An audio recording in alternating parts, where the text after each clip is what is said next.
நம்ம அஜயோட அப்பாவும் வந்து கொடைக்கானல வந்து அப்படியே சுத்தி பார்த்து நிக்கிற டைம்ல வந்து அஜயோட அப்பா வந்து சொல்லுவாரு, டே மவனே, இந்த பில்டிங்கு அங்க இருக்கிற பில்டிங்கு பாதி இடம் வந்து ராகினியோடதுடா, புரியுதா?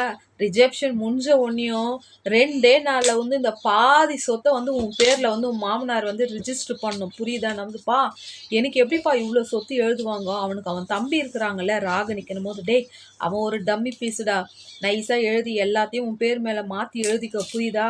நீ நைஸ் பிடிக்கிறதுல வந்து உன் மாமனாரே வந்து அப்படியே மயங்கிடணும், புரியுதா? உன் மாமனார் எதை கேட்டாலுமே ஆமா சாமி ஆமா சாமி நீ போடு, புரியுதா? நம்ம பா, நீங்க கூட தாத்தாக்கு ஆமா சாமின்னு போட்டுருந்தா உங்களுக்கு கூட தாத்தா நிறைய சொத்து எழுதி வச்சுப்ப. டேய், அந்த கதையெல்லாம் கேட்காத, அந்த குடும்பத்தை நினைச்சாலே எனக்கு அவ்வளோ கோபமா வருதுன்ட்டு இங்க வந்து அஜயோட அப்பா வந்து சொல்லுவாரு, கஷ்டப்படுறவங்களுக்கு தானுங்க கஷ்டத்தோட அருமை தெரியும். இவரு சும்மா ஓசியாவே இருந்துட்டு எல்லாரோட சொத்து கேட்டா என்ன இது அடாவடி தானோ, சின்ன பிள்ளை தனமா இருக்கு பாத்தியா? லைக் பண்ணுங்க, கமெண்ட் பண்ணுங்க.